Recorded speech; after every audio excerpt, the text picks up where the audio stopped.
Even like a huge one, like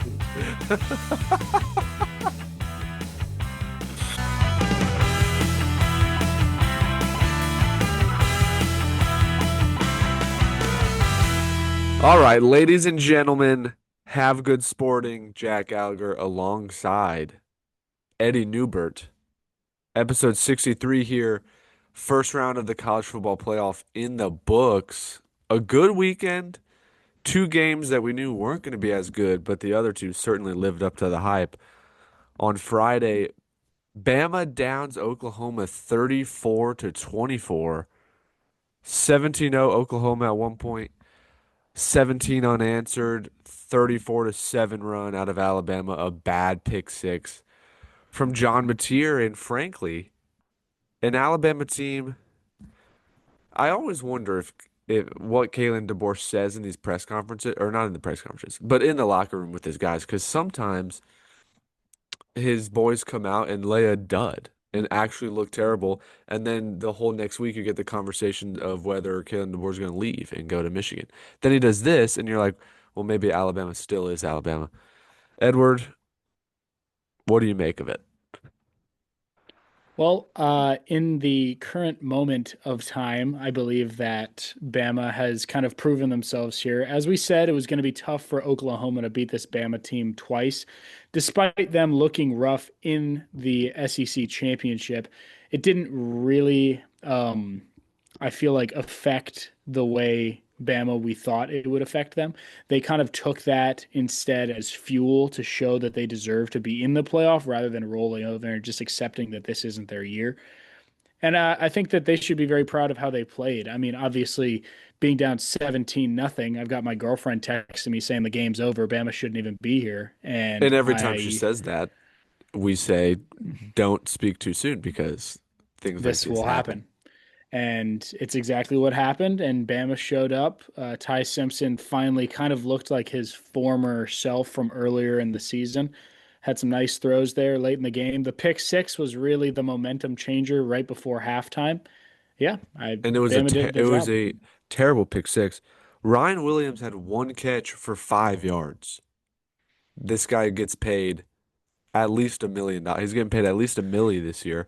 And the true freshman, Latsier Brooks, don't quote me on that first name pronunciation, 2 touchdowns. And I mean, Ryan Williams, man. If there was a gripe about how Bama performed, it's that the guy you're spending the most money on is terrible. The whole thing with that, though, is I mean, if you're unfortunately, as much as I'm sure Williams doesn't want this, if your whole role is to draw two defenders towards you so it can open up the rest of the field, then that's what Bama's going to do for the rest of the season. But I might have to go back and watch. I don't know how many times he's drawing two guys in coverage. I'm sure there's a safety over the top on a lot of these plays. Oklahoma was playing a lot of zone, but also Ryan Williams, he made $1 million just off of one spin move he made against Georgia and like a few good games. I don't I Right. don't know if he was ever that good. He was never a throw it up and go get it type of guy. He also wasn't a guy that's like is just shaking and baking at the line of scrimmage. He would just kind of did cool things sometimes. Yeah. I mean, an overpay perhaps, but I mean, Bama did their job and won. I guess that's all that really matters, except for you're right. If there was one thing to gripe about, well, I guess two. First of all, why are we down 17-0? Where was our offense in the first, 25 minutes of the game? Second, why are we paying this guy so much money? It's pretty unreal. Bama goes on to play Indiana. Indiana's 7-point favorite. And I mean Indiana's a buzzsaw. But we'll cross that bridge Yeah. when we get there. The next game, which in my eyes at halftime was the most entertaining 0-0 ball game of all time. And I went on a frenzy on Twitter during this game, the Miami A&M game. Miami wins 10-3. I got to show you this because this is actually just unreal. So I posted this photo of Right. Michael He's down Irvin. on all fours. He is Sure. on all fours, and a bunch of people commented on Twitter. I guess now I wasn't aware of this before I posted it. I guess with Michael Irvin, there's some extracurriculars involved that might be getting him to act that way. if you know what I'm saying.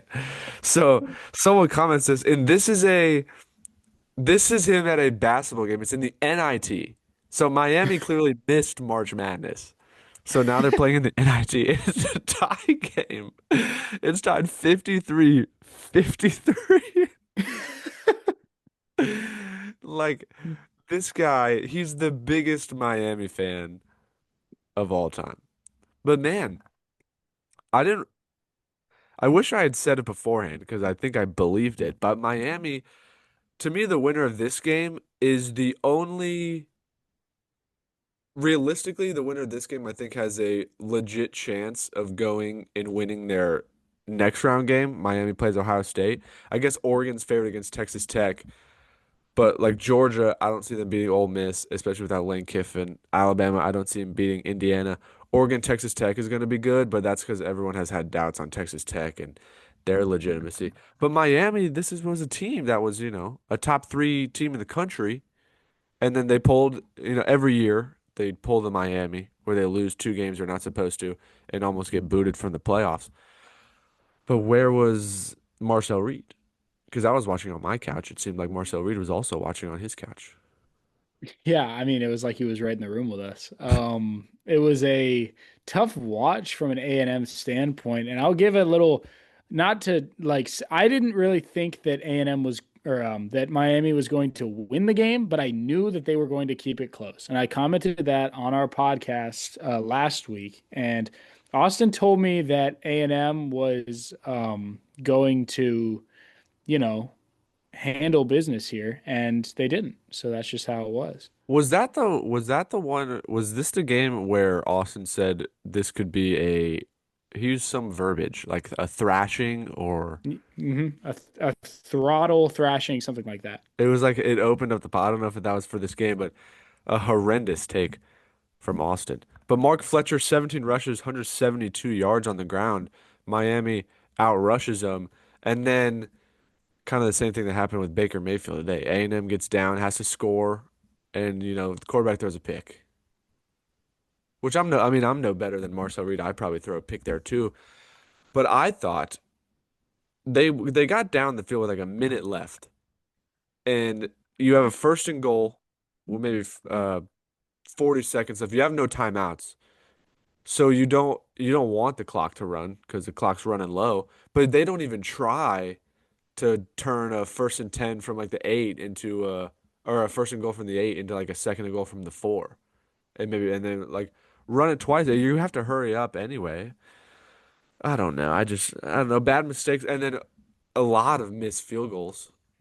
This game Oh was man, I this game mean, was 0-0 at half with like three missed field goals, two turnovers. It was ugly, but so fun. definitely, I mean, the wind was a factor in this game for sure. And the missed kicks were because of that, but also these kickers have to kind of start to get used to those conditions. You're going to be playing in outdoor conditions. If the wind's going left, you aim at the right upright. I mean, depending on how strong it is, but and then you fade it back in. That's just how it is. I'll give the wind, his first kick and his third kick, I'll give him. The second kick was a shank. He missed it about 40 Yeah. yards right. Like Yeah. that was a shank of a kick. Ruben Bain blocked a kick here, defensive end for Miami. And I got into it with a guy on Twitter because Ruben Bain has short arms. And I said, kind of funny that all these NFL scouts say that Ruben Bain has short arms and his draft stock is falling and he blocks a kick. Of all things to do, you block a kick. And he was like, it's not a fact. It's not a complaint. All right. It's a fact. He has short arms. I was like, whoa, dude, I get it. I get it. But the kicking, and it's one of those things you shouldn't even respond to it. Why give this guy the time of day? He wants, because you go look at his account, all he's doing is arguing with other people. Right. But yeah, and the kicking in the Oklahoma game was terrible too. That Yeah. I mean, Sandell kid from Oklahoma, who's been money all year, comes up short from 51. You don't see that often. Maybe the wind was in no, his face, but Oklahoma and the Oklahoma and Texas in the tornado alley. They're gonna miss kicks in the tornado alley sometimes. yeah. I mean, in my opinion, I think that Even recently, this is NFL and college football. This is both sides of football here.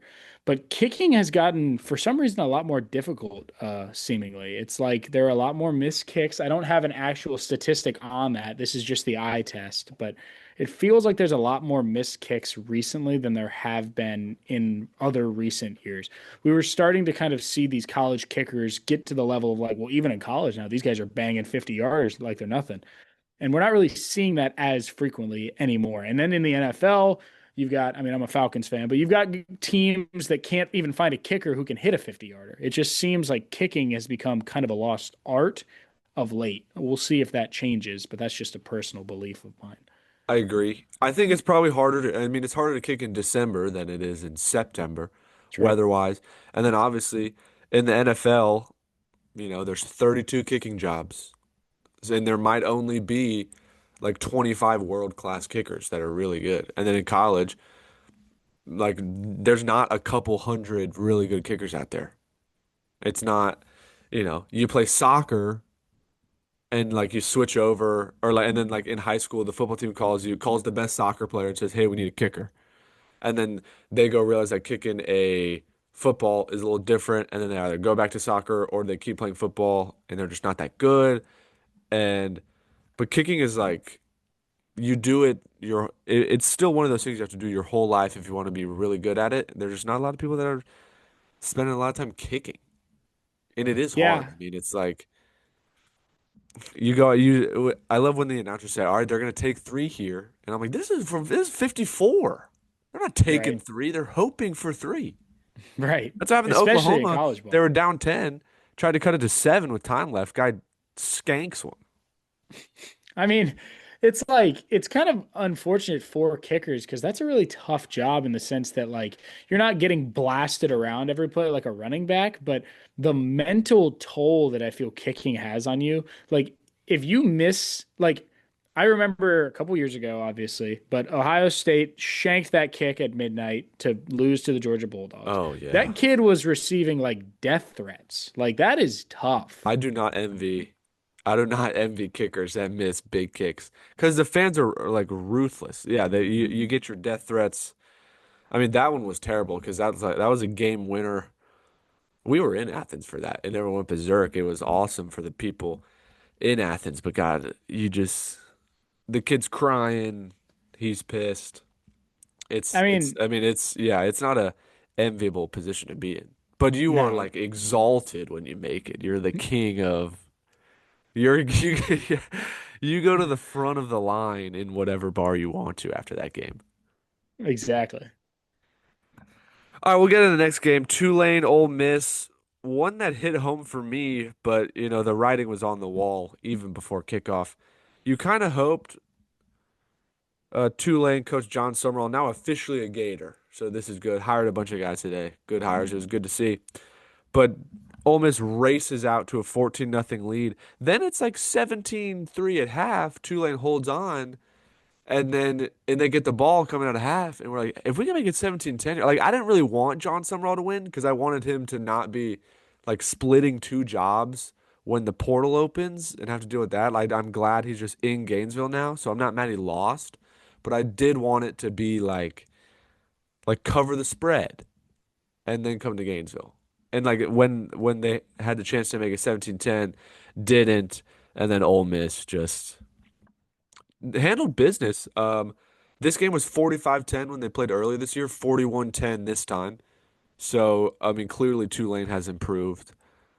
Um, but yeah, Ole Miss handles business. Pete Golding's first game without Lane Kiffin, and they didn't look like they missed a beat.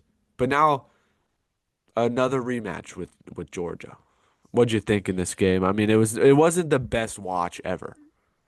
I mean, I'm not gonna lie to you here. I'm going to be perfectly honest. I was pretty in and out on this game because I was watching the Eagles game, which was also kind of a dumper. There were pretty much two kind of dumpy games on at that point.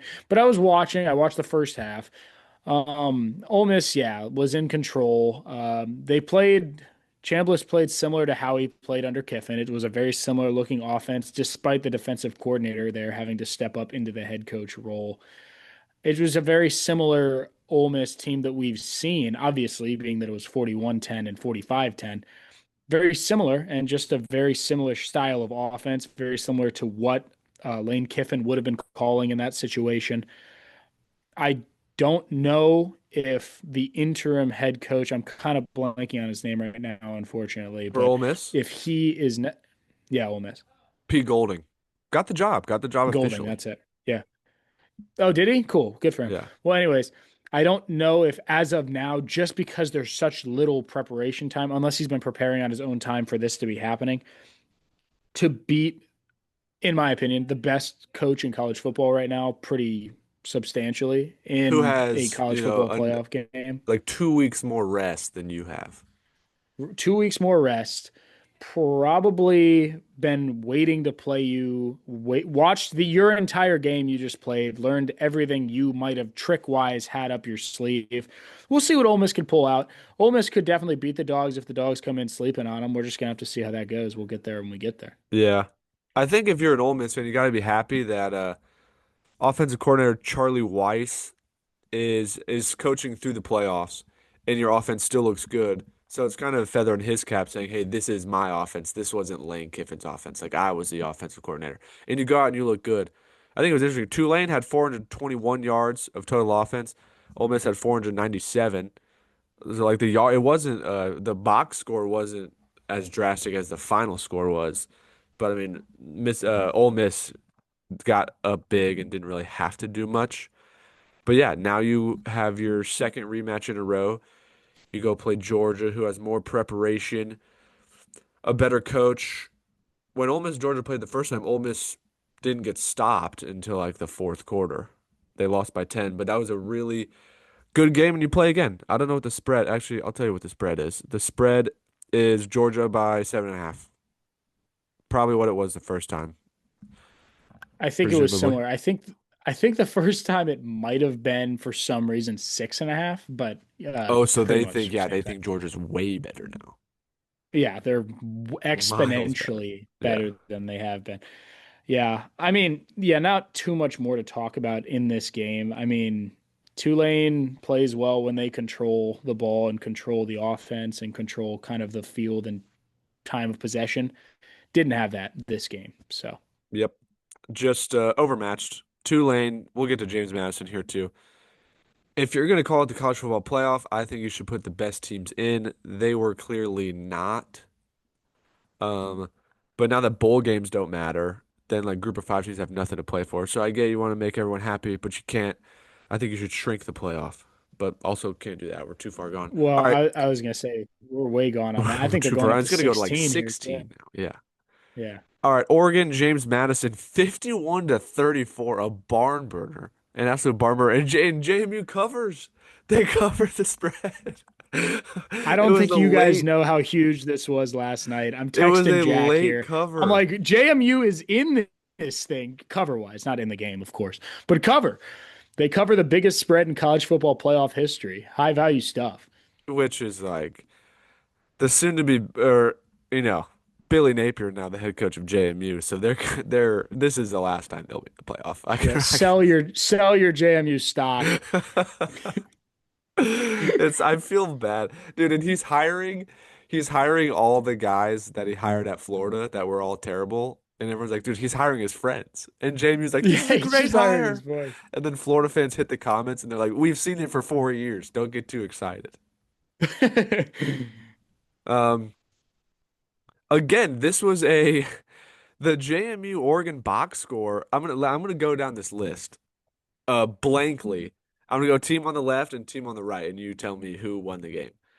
23 first downs to 22, 9 for 22 on third down, 3 for 7, 186 rush yards versus 201, 323 pass yards versus 313, 509 total yards versus 514, uh, 0 sacks versus 2 sacks, 0 interceptions thrown versus 2 picks thrown, 6 punts, 2 punts, one both lost a fumble.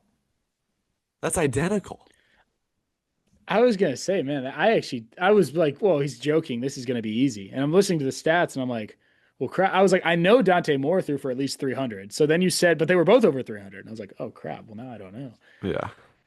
Um, again, it was a game where Oregon's up like 35-7, so they don't really care if JMU scores 34. They're already Yep. up like 28. So it didn't really matter. Again, kind of a snoozer, but if you put American currency on JMU to cover, you had a absolute great time watching the end of that game. Well, and I don't know what kind of maniac would throw coin on JMU in this Only situation. only the dumbest guy I know. Gotta be. Maybe two of them. Maybe his girlfriend's brother also decided to go in on it with you. They're just a random hotspot of JMU money in the Marietta area. Can we get a hot map on what money was where? I guarantee 50% of it was sitting in Metro A Town last night. Um, yeah, this game was this going on during the Bears Packers? Yes, which was Yeah, also electric. yeah. It was actually for Bears Packers came down to the wire. This came down to the wire in terms of covering the spread, and it was an electric Saturday night. It actually was just, I mean, JMU and Oregon was never really that good of a game, but I kind of turned off the JMU game. Like, well, they're not going to cover. Obviously, they're down like, at that point, they were down like 38 points. Yeah, But then something starts to click and they just climb back into it. unreal. Um, all right, well, we did our review. Any glaring headlines from Saturday that you would like to mention here? The big one for me was that Michael Irvin is a maniac. Michael Irvin being a maniac's a pretty good one. Man, I don't even know. I'm trying to think of just headlines right off the dome. I mean, I don't know. I guess like, do we think that Notre Dame maybe hangs in there with Ole Miss slash Oregon in one of those games? Oh, that's a good talking about Notre Dame. Actually, we would be remiss if we didn't talk about Notre Dame. I've seen Notre Dame. I think Notre Dame is really good. I remember if they were to have made the playoff, they would have been like fourth or fifth in the odds to win it all. So they were Probably. clearly Yeah. dangerous if they made it. But if you go back, it's like, do you put the best teams in or the most deserving teams? The most deserving is it's much easier to do a pecking order on the most deserving teams because you can use the head to head. It's almost you can't say who the best teams are because Notre Dame, despite losing to both teams late in this year, might have been favored over both teams. I personally think the committee got it right. I think that this Miami A&M game actually proved that, and or Alabama and Miami both proved that they should be in the playoff. And I think Notre Dame fans disagree with both of those sentiments. I think Notre Dame obviously thinks the committee didn't get it right. And when Bama was down 17 zip, Notre Dame was like, this is exactly why we should have been in. And then when Miami A&M was tied at half, they were like, this is exactly why we should be in. We would spank both of these teams. But then the Right. two teams you wanted to be in over both won. So, Not to mention that the well, I guess not two teams that lost, but the two teams that faced off against each other, being Miami and A&M, are your two losses this year. Those are your only two teams you even lost to. So, I mean, how can you say you should be in that game? yeah, you didn't win a conference. You went 10-2 against an independent. You made your schedule and went 10-2 Right. and Exactly. lost to two playoff teams. It's I mean, I if I was a Notre Dame fan, I would be very upset because they are one of the best 12 teams in the nation. But in my eyes, if I'm Notre Dame, I'd be more upset that Tulane and JMU are in. I wouldn't be mad that Bama and Miami got in. Yeah, for sure. And also, that comes down to like, if you're a Notre Dame fan, like, I know that you think that your team can do no wrong, but it's time to join the conference. It's time. Yeah. Like, now you've been And screwed. It's time. this year it will probably cemented that. I would assume it's something that happens pretty soon. Marcus Freeman, you see, they're apparently the Giants going to go after Marcus Freeman pretty hard. Really? I didn't hear the Giants. I did hear talks, or at least rumors that maybe Michigan, but I would assume he probably doesn't do that. That's like a It's lateral, a if lateral not move. backwards Yeah, it move. might be a lateral move. Maybe you promote Biff. Bull Biffy. Old Biffy. Dude, I couldn't even tell you who he's coached for. He's just always, whenever there's some scandal, he pops up as the interim for like a few weeks, Right, wherever it right. is. Have Good Sporting, episode 63 in the books. Thank you to Ed for his glorious insight, as always. The AI sports betting, graphic design master. Edison Neubert, thank you. And thank you all for watching. Love you. Bye.